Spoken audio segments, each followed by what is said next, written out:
Hey guys, it's Tanner here. I'm just kidding. It's not Whoa, Tanner. it's Tanner. Oh my God. This is a right after review of Spider-Man: Homecoming, and no, that That wasn't was Tanner. Spider-Man Far From Home. Far From Home. No, it's Spider-Man Homecoming 2. It's Oh. Spider-Man. They should have made Spider-Man the third one in this trilogy, Spider-Man Homecoming, because they're coming home from Europe. It's French Spider-Man. Oui. Not monkey. I did. Ooh, baguette. Fuck me. There was a tweet I saw on Twitter forever ago about French Spider-Man. It was so funny. Bonjour. Yeah, so we went and saw, this is a right after review. This should go up. I'm guessing it'll go up today, maybe. Well, not today. Yeah, This- today, because today's the day that Yeah, it's this a right episode after comes review. out. Oh. But no. The thing is, it comes out today. The day that this comes out is the day it comes out. The podcast, Fuck off. Okay. Okay, Which so is- it does come out today. which is Friday. Oh, it's coming out Friday? Yeah, Where we is do. the This is- day? this is No. Take that Friday back, and we'll figure it out later. Okay, whatever. Okay. So we're gonna. This is coming out. We just went and watched Spider-Man: Far From Home. We just saw it in theaters, in a regular theater, not Yep. any IMAX, not any shaking seats that cost way too much. All I know is the chair I was sitting in had a spring right up my ass, and it hurt. We saw it on a Tuesday. Yeah. We saw it Tuesday because our theater did not have a midnight showing of No, Spider-Man. it did not. So yeah, this is us giving our thoughts on the movie. First off, just want to start out. See, do you like my Tanner bit just then? Yeah. First off, just want to start out. Really enjoyed it. Yeah. Really enjoyed it. Hey, my name's Tanner. Hey, Tanner. It's Tanner here. I don't. It's I don't think Tanner. What's up, LMAO Tanner? I don't think Tanner actually sounds like that. It's LMFAO, by the way. Oh, LMFAO.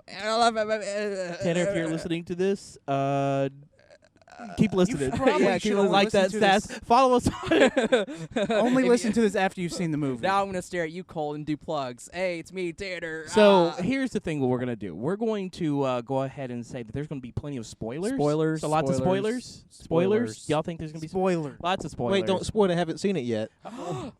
Pat, were we? Oh my God, it's Mysterio. oh my God. Jake okay. Gyllenhaal. Okay, we're getting right to the fucking spoilers. Yeah, just letting you know, spoilers are here. The fucking illusions, We're great. they were great. They Also, Yeah. Jake Gyllenhaal's dead. Oh yeah, Jake Gyllenhaal's dead. Yeah, But like, Mysterio's dead. he lives on. Yeah. Yeah. Being a dick. Yeah, it's like a little fuck you in the end. Yeah. Oh my God. Fuck that. We'll get there. We'll get Okay, there. okay. But let's just start. Far From Home was very, very fucking good. Like, not gonna lie, I liked it a lot more than Homecoming, and I liked it a lot more than Captain Marvel. Yeah, no, this was the best. To me, okay, so obviously Winter Soldier is going to be probably contender for the best standalone superhero movie, right? Like sequel to. Like sequel to, but Homecoming, of course, was an origin story, so. And so now there's such a lore behind Peter that it's so difficult to not have a lot to do with him. But I think that this was a great ending to this phase. I think that it's a great cleanup episode where they go over a bunch of the some of the questions that we had Yeah. regarding how did they react to this whole The blip, but they call it the blip or but the it was dusting it was called the decimation officially, but yeah to them, yeah. So it's very interesting to see how they kind of handle that, and I really enjoyed this movie. I think it might have been one of my favorite Marvel movies, the standalone superhero movies, right behind Doctor Strange and Winter Soldier. Yeah, definitely. It was so fun. I very much enjoyed that high school bit where they were talking about the blip and they had the little fucking memoriam that was crudely done. I thought we got some kind of bootlegged movie coming up at first. I was like, okay, this slideshow, it hurts. I feel like I'm back in high school. Yeah, I almost lost my shit whenever the Getty Images watermark fuck came yeah. up under the candles.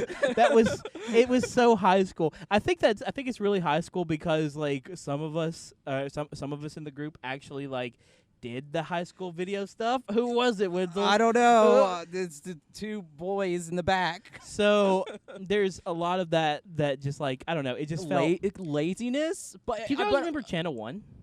Fuck. Yeah. Well, Channel 1, when I was in school, it was the pre-packaged, professionally done. And then they had, the two kids from the yearbook staff like talking monotonely to like, hey, this is what we're doing today that nobody paid attention Hell. to. Yeah. I take it back. I was not lazy. I worked very hard in that fucking class. I'm not gonna go into it, but fuck. Anyway, Your hard work never showed. let's just say that. But yeah, and then I also enjoyed the fact that they showed what happened like whenever people popped up. They literally popped up where they left. Yeah, like it just like boop, and then it's like, oh fuck. And how Aunt May even talked about how her apartment, she just popped up in her apartment where someone else was already living in her apartment, and the wife of the man thought she was A mistress. and it would just cause chaos. Just think about how crazy that shit is. Just imagine this, Cody. You get fucking dusted. It's been 5 years. I'm 25 years old. Oh fuck yeah! Even And when you're the the I'm same 30. age. even when the No, Cody, you're dusted. you'd be the same you age. pop back in and you're 25. Because remember, the high school anchors, one the guy was like, "My younger brother is older than me now." Oh yeah, Like is that wild. that was fucking crazy. And then it even showed kids who were like freshmen. They're now with the seniors. Like That's so wild. that was fucking crazy. Yeah, no, I really enjoyed this movie. I do like how they approached that, and they went out the gate with the beginning that beginning piece, and was just like, okay, this is kind of what happened. This is kind of the gist of how it all went down. So there you go. Yep, it was very good. I loved it. God, man. Especially them showing like how the homeless meeting they had. It was a charity event, and it showed all the people that were homeless. Because that was one thing I didn't even think about when the blip happened. Was like when they come back, those people don't have a home. A lot of those people don't have a home. Yeah. And some people, people who died, they if not died, but people who were dusted. If you think about it, if you think about it, the people got dusted. They were married. I mean, their partners may have moved on. Yeah, because 5 years you passed. know. They might have children. Like some crazy shit. Yeah, so they tackle a lot of interesting things. But let's just get into the meat of, I guess let's just jump right into the meat of this. What do we think of Jake Gyllenhaal? He was bad at first, but then he got real good. But he was bad at first. But that was on purposefully. purpose. That was on purpose. It was just so funny because, like, Jake Gyllenhaal, like, we all knew that he was going to be Mysterio. It's like, okay, he has to be the villain. There has to be something, and we know that he's a master of illusions.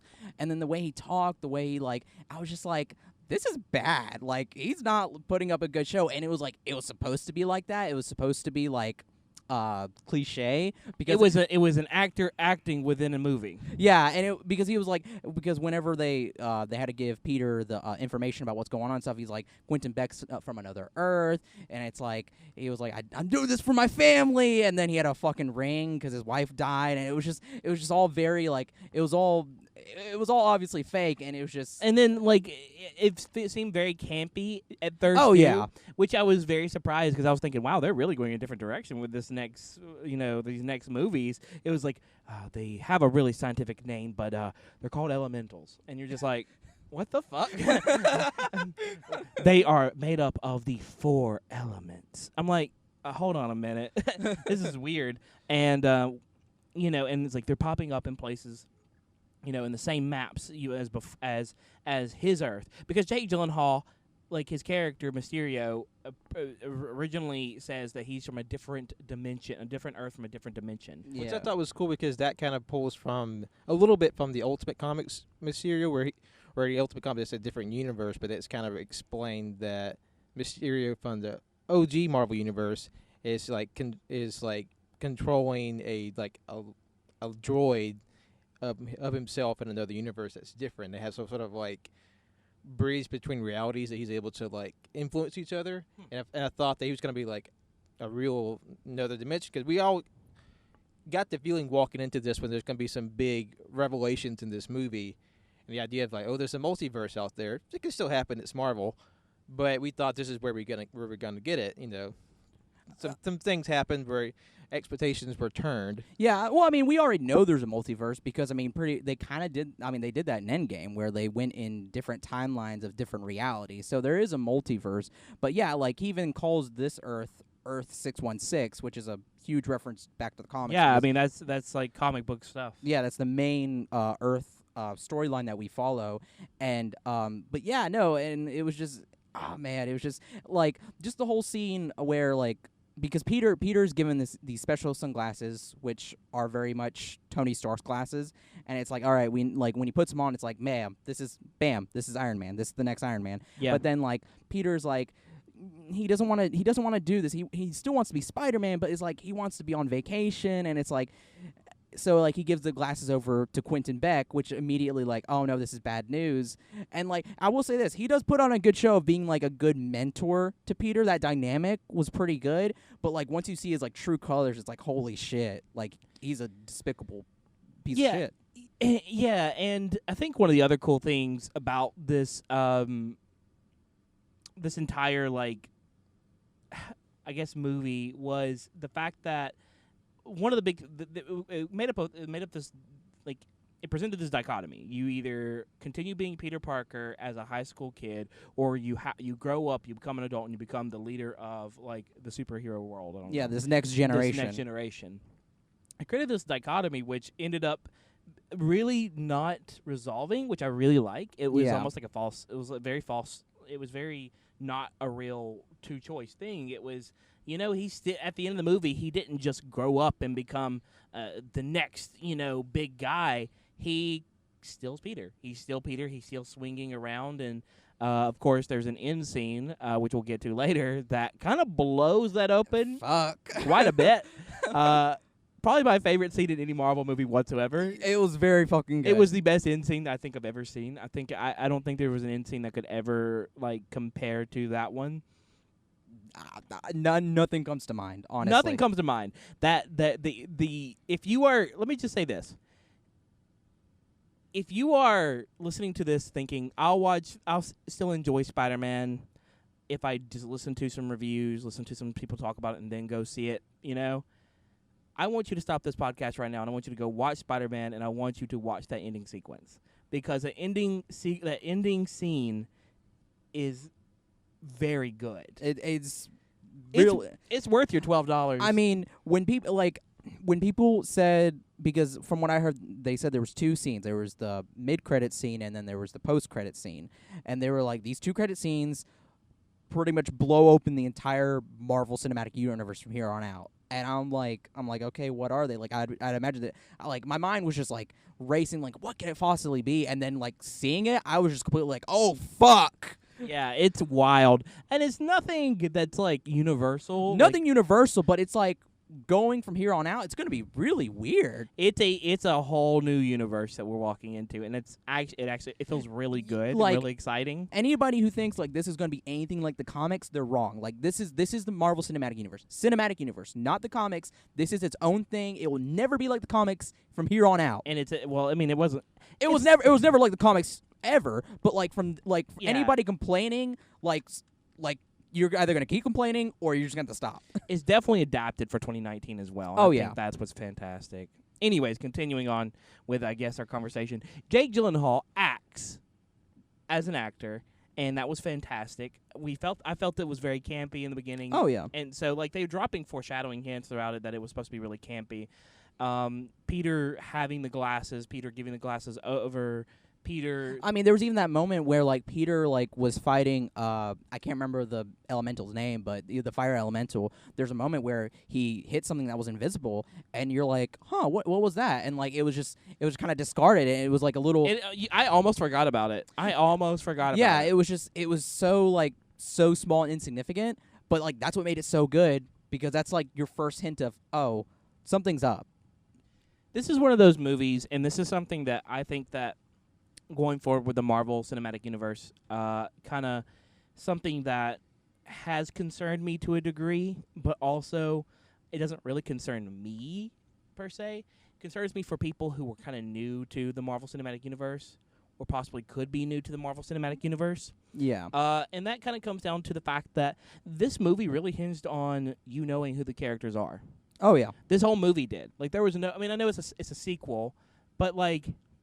This movie really hinged on you knowing the relationships, the emotional impact of the characters, and being able to relate to them. You couldn't necessarily, much like Infinity War, you couldn't just walk in, watch this, and be like, I have no questions.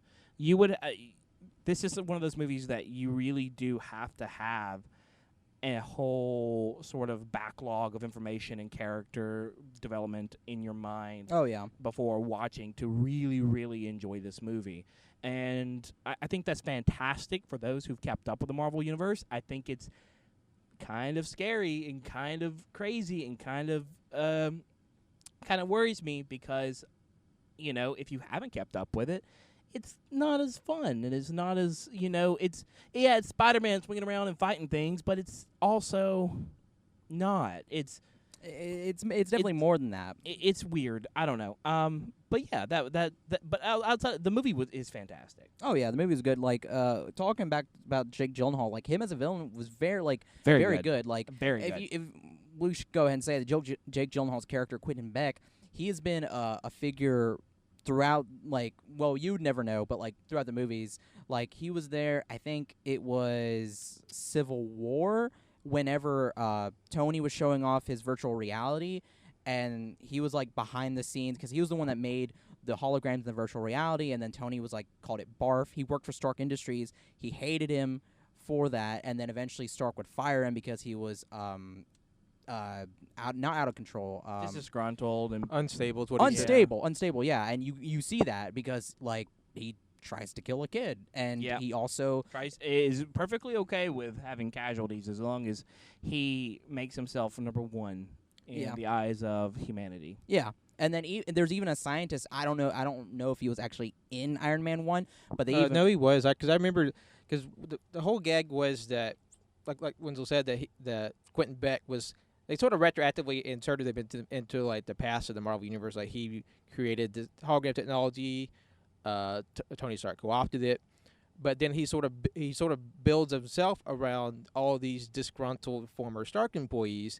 Like one of the scenes, there's a guy who sort of really helps Quentin sort of operate his tech. There's a guy who Obadiah Stane is sort of chewing out in the very first Iron Man movie about not being able to replicate Tony Stark's massive reactor in a smaller scale, and he sort of aligns himself with Quentin and his army, his group, and all these other people that were on the inside of all these different Marvel organizations, and he sort of builds these allies, or so he's using them to build himself up to sort of right the perceived wrongs against himself.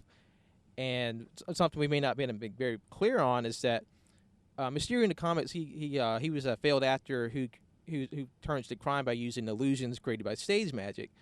Where in the movie, Quentin Beck uses Stark technology to these drones that create holograms, and he's very insidious and he's very perceptive about how he uses them. There's different points in the movie, all the monsters, all the elementals, they're all his illusions, and his suit itself, when you see him flying around shooting lasers, that's also an illusion. And he uses that to his advantage in order to trick Peter Parker, in order to get his information out of him, and to use the sunglasses called Edith is just sort of this main way into this giant global Stark Industry defense system. And it's a very impactful moment with Spider-Man thinks he's going to tell Nick Fury about everything, and it's just this multi-layered psychic attack from Quentin it was a Beck. fantastic It was scene. to disarm Peter, demoralize him, and get his information. It was such a Mysterio moment. I remember the only time I've had any interaction with Mysterio that I can really remember is in the Spider-Man game that came on the N64 and the PS1, I believe. And it was near the end of the game, you fight Mysterio, and he just creates these illusions over illusions. And I don't know why I remember that. I don't remember necessarily the specifics he does, but and I also remember him from I think it was Amazing Spider-Man TV show that came out in the '90s, possibly. Ooh, Yeah, you do. Because I remember it vaguely. I mean, he was in there, but But I remember the fights that would happen between him and Mysterio, and just the illusions that Mysterio would create. This brought back a lot of nostalgia to those moments. And Mysterio just giving Spider-Man after Spider-Man. I was in this moment, I was like, this is Mysterio. This is the most true to form villain that I mean, like, there's a lot of villains in the MCU that's been true to form. Yeah. Loki, everything like this, but like Mysterio was just like, This how are they gonna? We were just like, how are they gonna do it? But this was like so Mysterio. Yeah. Like I was thinking, like, how are they gonna do these illusions, these mind fucking illusions, which you see done so fantastically? Like the whole drone idea, like that's just a cool. I think that's a cool concept. But like the way they do it, where like Peter's like tricked into thinking that he's meeting up with Nick Fury and then gets his ass kicked. Like that's just like fuck. And then thrown in front of a fucking train, which I was like, fuck. Like they were really liberal with their use of cuss words in this movie. That a lot of dirty wordies for some high schoolers. Yeah, they marketed this shit towards kids. Like in my opinion, it's been very marketed towards kids. Even the beginning, like the beginning trailers. I mean, but it's weird because like some of the trailers were like for kids, and then some of the trailers were a fucking crocodile eating someone. Oh yeah. So it's like I don't know. I guess it I don't know. This movie was strange in some aspects of just how it kind of introduced itself and kind of carried itself. But I don't know. I love this movie. I loved it. Yeah.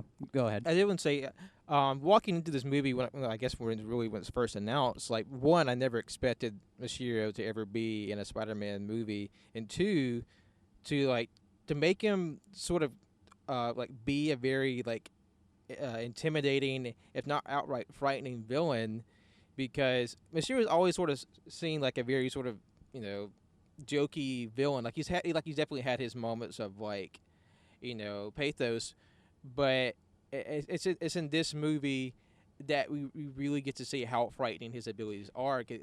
He creates these illusions. I was scared. You question your sense of self. You question your sense of reality, and like it's a big thing. Like he controls the narrative, and that becomes very important later on in the film. And that's the thing that's very interesting about this whole thing is that we see, and that's what if they are gearing up to make Spider-Man like Iron Man, Peter Parker like Tony Stark. One of the big things about Tony Stark is that every movie that Tony Stark does, the stuff that he kind of comes across and is affected by almost leaves him with a sense of PTSD in a way. Yeah. That kind of gives him this fear that leads up to Infinity War.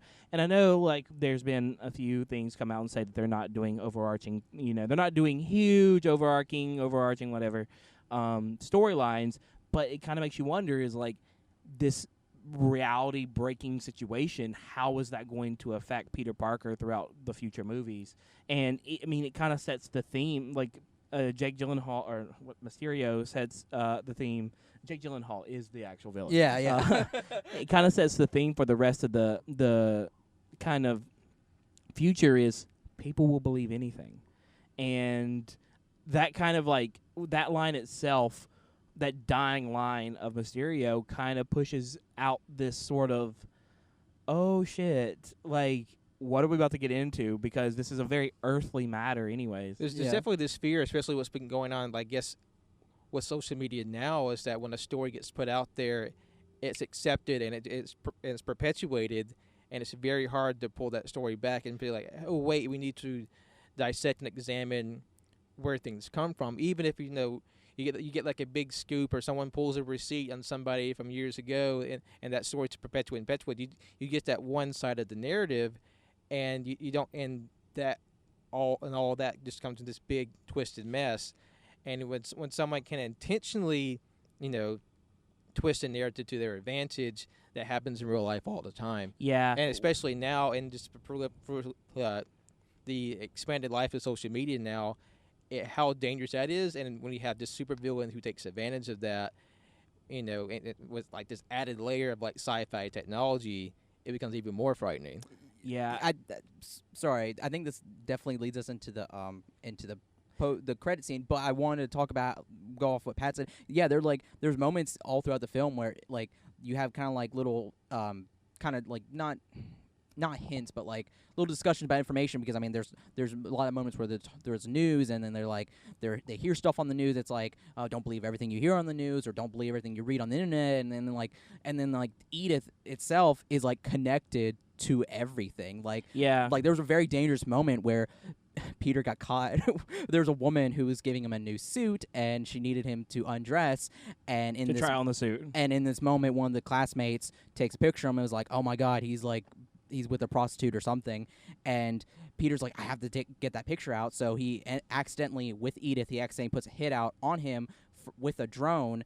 And the way he does that is that he's also able to see what's on his phone as well. He's able to see what's on everybody's phone. Yeah. So that's just crazy in itself. But It's a very powerful tool, and that sort of like that kind of goes into the very big themes that I do hope that they keep kind of evolving on. Is this is a very 2019? I mean, I know it's set in 2023, but this is a very 2019 movie. Oh yeah. When we're talking about we're talking about spying, we're talking about Surveillance, drones, yeah. surveillance. We're talking about the what is it called? When the media and how social media misinformation. We have all these different elements that really come out, and this is a very millennial, this is a very Gen X type of movie with a story plot, whereas some of the older stuff is very much, bad versus good. Yeah. And now we're dealing with stuff that's a little bit more complicated. And I really did enjoy that they took that into account, and now we are dealing with misinformation. And then it goes into, this is where I guess where we talk about, of course, Spider-Man does beat Mysterio, et cetera, et cetera. Yeah. And there is a love scene between, I do want to talk about the love scene before we get into that final thing. Okay. About like the love kind of connection between him and MJ. I like it. I think it's neat. I know a lot of people, I feel like that's going to probably be, I don't know, but I feel like that might be a point of like contention for a lot of people because it feels like it doesn't feel contrived at all.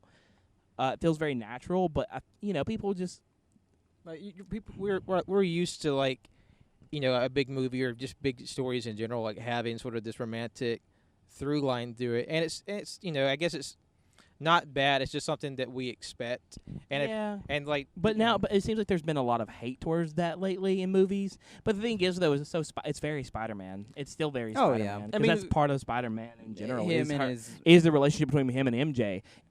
One of the major aspects of Spider-Man is the fact that he is your neighborhood Spider-Man. Therefore, everyone knows everyone, and anyone who finds out his identity ends up being in danger. Oh yeah. Well, one thing I do like, even though it's very much part of Spider-Man's mythos that the people he loves are the most in danger, and he feels the repercussions of that the most about probably any superhero, because that's just very much he's just very much a very tragic character.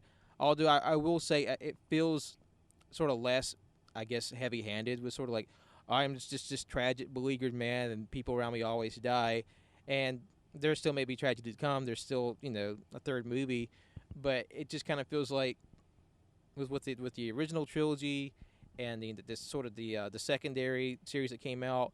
It's very much beset with tragedy. Like the loved ones he dies, the women he loves die, and I feel like they're at least taking part of that tragedy and kind of put it in the back burner.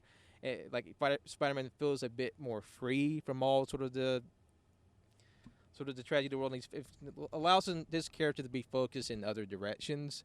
And like you said, like how he sort of has the weight in this world on his shoulders because he's 16 years old or however, and people want him to be the next Iron Man without really taking his choice into consideration, which I think was a cool moment. However facetious the moment was between him and Mysterio, how Mysterio really, for a while, seemed to be the only person that was asking Spider-Man how he felt. Because I mean, that's in the topic right now, but how Evangelion is about a young boy who's thrust in a position that he doesn't want to be in. And he's kind of forced there, and he doesn't know how to react. In the same way with Spider-Man, and what we talked before, how the consolidation of power and control, and it's prominent in the movie. And Spider-Man's sort of like, hey, we want you to have control of everything. Here's this giant defense network. We want you to lead every superhero now, and it's dangerous. The whole Spider-Man, great power, great responsibility. That's also like it's an interesting point to be in, or an interesting story to tell. That this young boy, he has this weight of the world on his shoulders, but he's not exactly what's the word, agreeing to it. Yeah. I was gonna.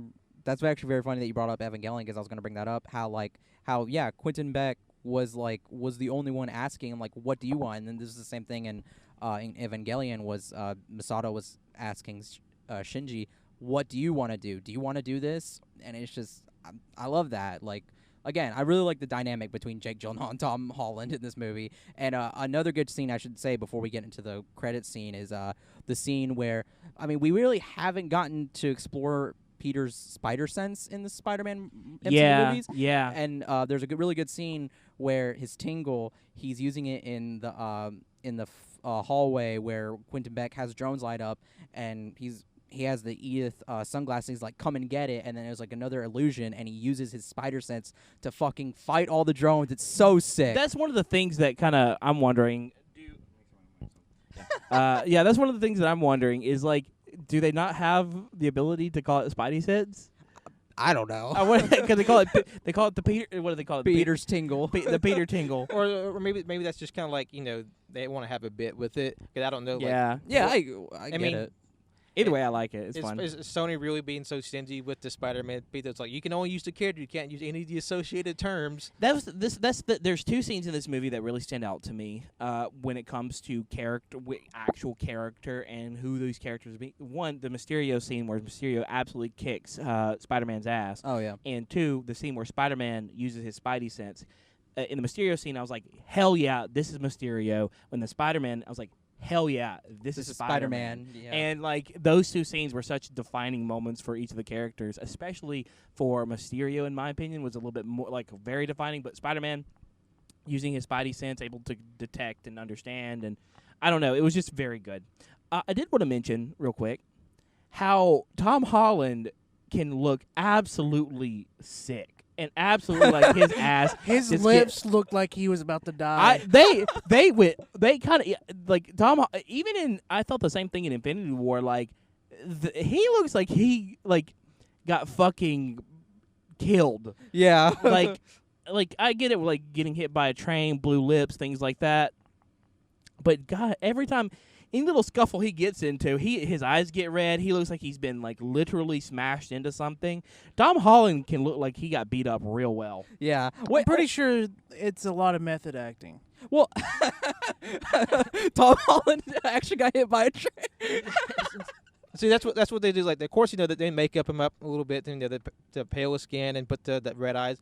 But when he gets ready for, like, he's just like, oh, I just got beat up. They just have all the crew, Sand Line, just punch him in the gut, and then about half an hour later, they're ready to roll. Here we go. Oh, He honestly looked awful in several one of those scenes. I'm like, God, he looks like he just got, like, Which I think that's good. I think that's good for the character, because, I mean, when Spider-Man, like, in the game, in the movies, in the shows, it's like when he gets in a fight, he gets the shit beaten out of him. he really does. He's a very durable. He's a very durable character. Whereas, like, Iron Man went down, like, in an instant most of the time against any big enemy.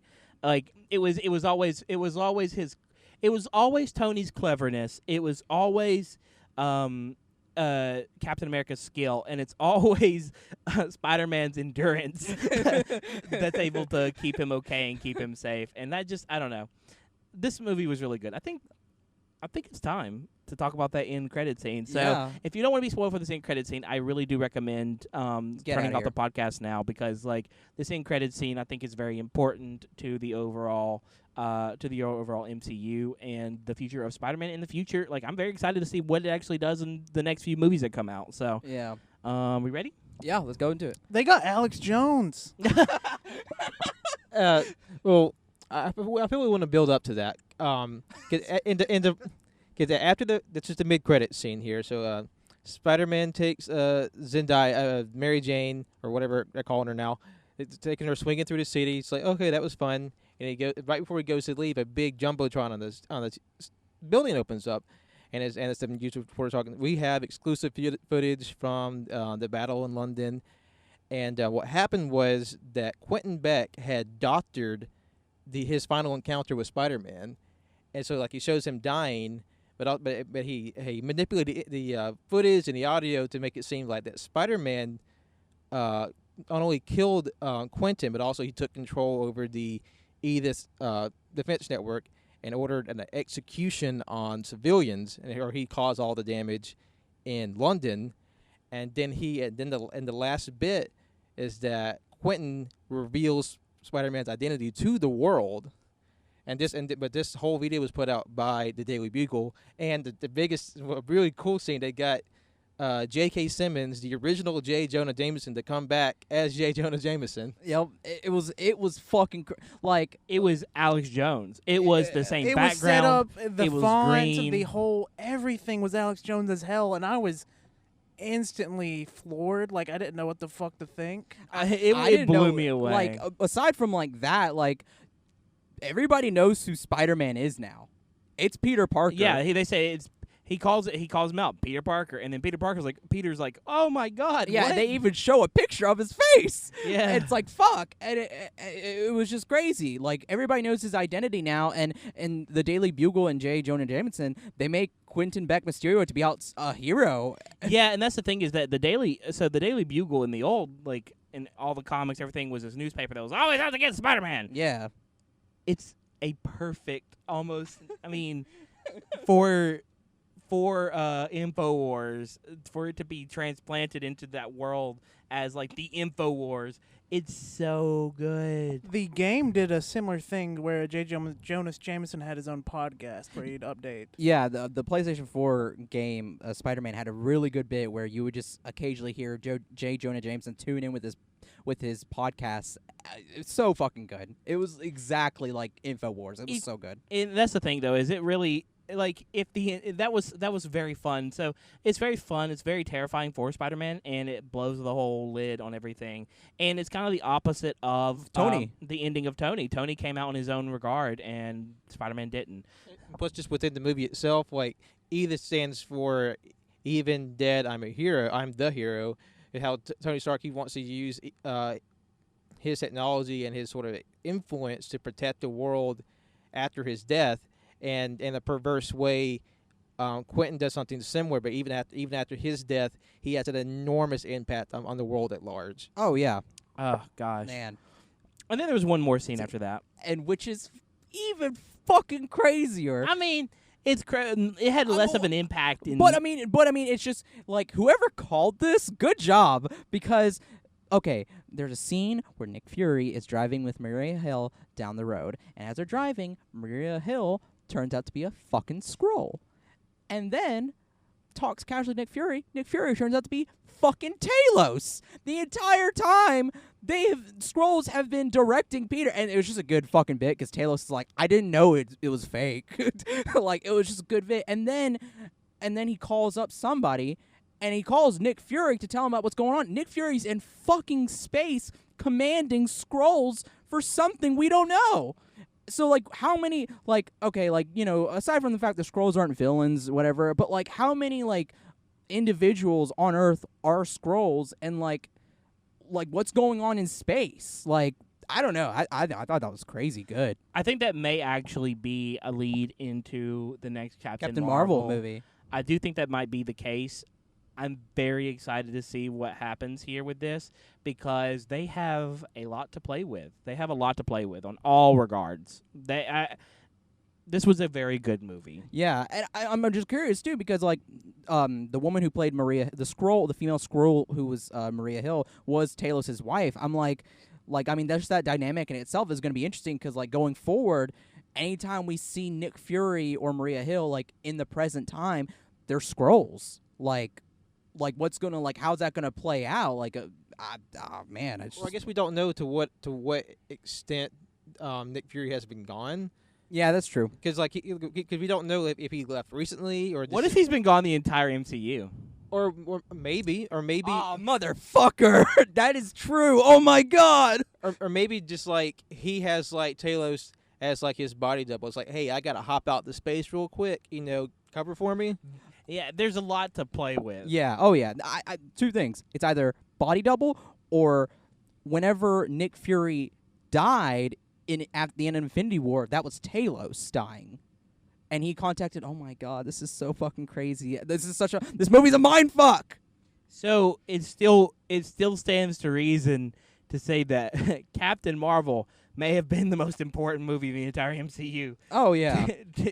to this day, which is or the most like I don't know how to like Captain Marvel was their way of sneaking in so much shit. Wow. This movie was sneaky too. This movie was sneaky too. I think we're going to see a lot more impact of it later on. Yeah. Is there any final thoughts? Did you guys notice all the parts where you could see people in the background that popped up later in the movie? Is it with all the people that Tony betrayed or fired? Oh yeah. They were in the background the whole movie, like in almost every scene where they're outside. That's fucking crazy. Yeah, that's it. Also, that's very, very interesting to see that Tony wasn't just the he had a team behind him, and his team is disgruntled.